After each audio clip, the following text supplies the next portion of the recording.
Hey guys, this is Brian from Echo One USA, and this is the Echo One M240B Gearbox, a BB killing death. Ba, ba, ba.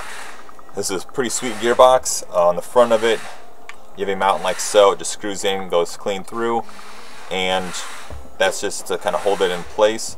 Reinforce the front so you can keep on shooting, doesn't explode outward. But looking at the front of the gearbox, it's plenty of material, so you can keep on shooting. And I'm just going to go ahead and shoot it real quick and then take it apart, and so you can see the inner workings of it and sell you on why you should buy this gun. So let me go ahead and plug it in with just a regular little 12-volt battery. Okay, as you notice, you have the silicone wires, the MOSFET with the little fuse, replacement mini blade fuses at auto parts stores, like a 5-pack for like $3. Then you have the little sockets you can plug it in.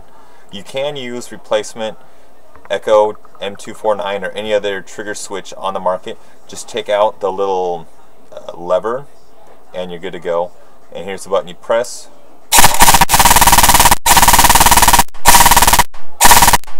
So a lot of kick just because the piston and everything's moving.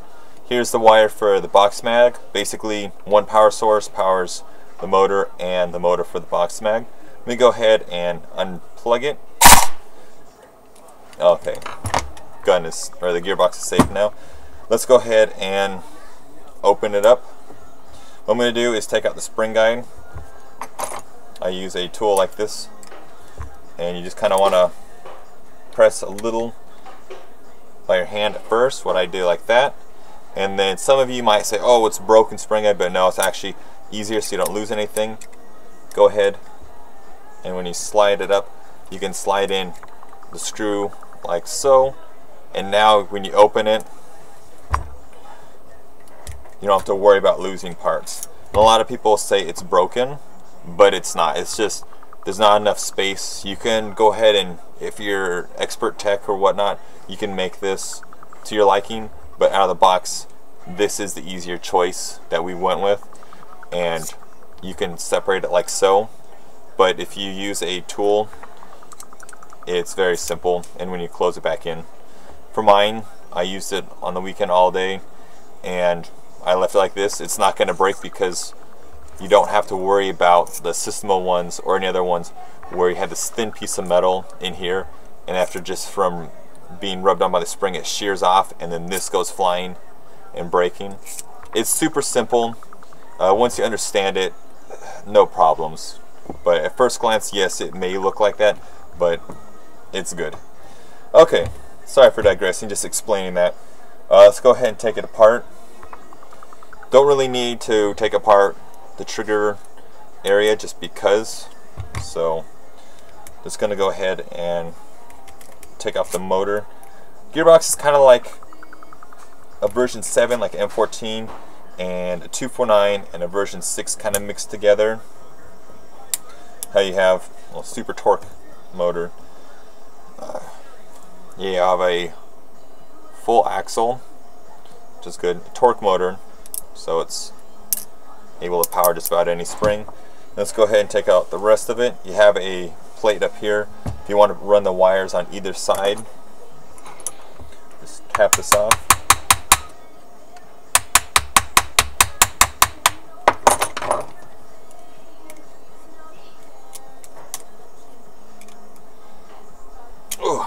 Okay, it's still stuck on there. Super sturdy.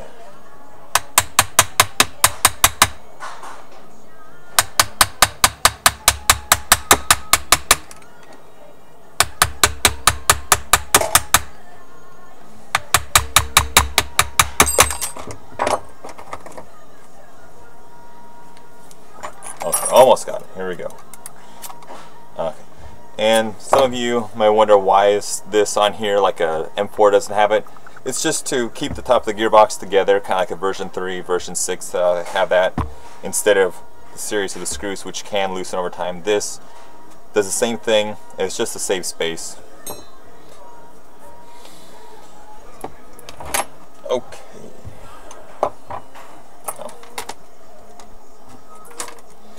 Go ahead and take it apart now.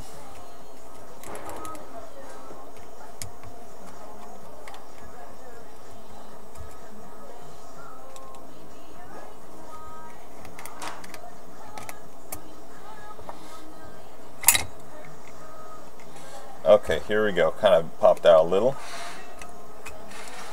Okay, here is the piston. This is the stock setup. You have a ported piston head with a really nice, somewhat oversized O-ring, so it has good pullback. It gets out of the way, and then when it goes forward, it's able to make a nice tight seal. Also, the piston rack, it's a steel tooth rack. You can see it's steel. It's also half tooth cut, which is great. It's just works a little better. And also the second tooth is cut down a little to basically ensure a better catch and feeding of the piston going back on the sector gear in case you're using like a LiPo or something like that. So I do this with all mine. All aftermarket pistons, it's either all removed or a smidge on there, so it's really good out of the box.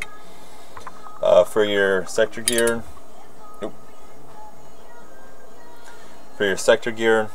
spur gear, and bevel gear, they're all steel, you know, high quality. And if you notice, maybe I'll do some pictures later on showing the thickness of them. They are much thicker than like a traditional standard gear set. And also you have a larger nub on here for better feeding, which is really handy when you're just hosing in that box mag. For the reversal latch, it's kind of like an M14. It's a little longer, but no worries, we're going to have extra parts on hand. So worst case scenario, if you can't find one, I could probably just make one for you or just get one, so we got you covered. The gearbox shell is pretty beefy on the inside. You have plenty of reinforcement up front. The bearings are 8mm steel bearings, which is pretty sweet. You have a full rail on the sides, so the piston can ride nice and smooth. And that is for a side project coming up. Stay tuned. Okay. Spring guide. Sorry, not spring guide.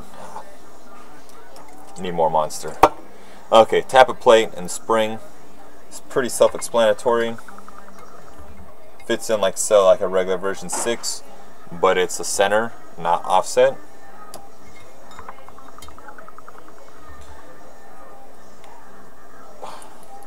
Cylinder head is super tight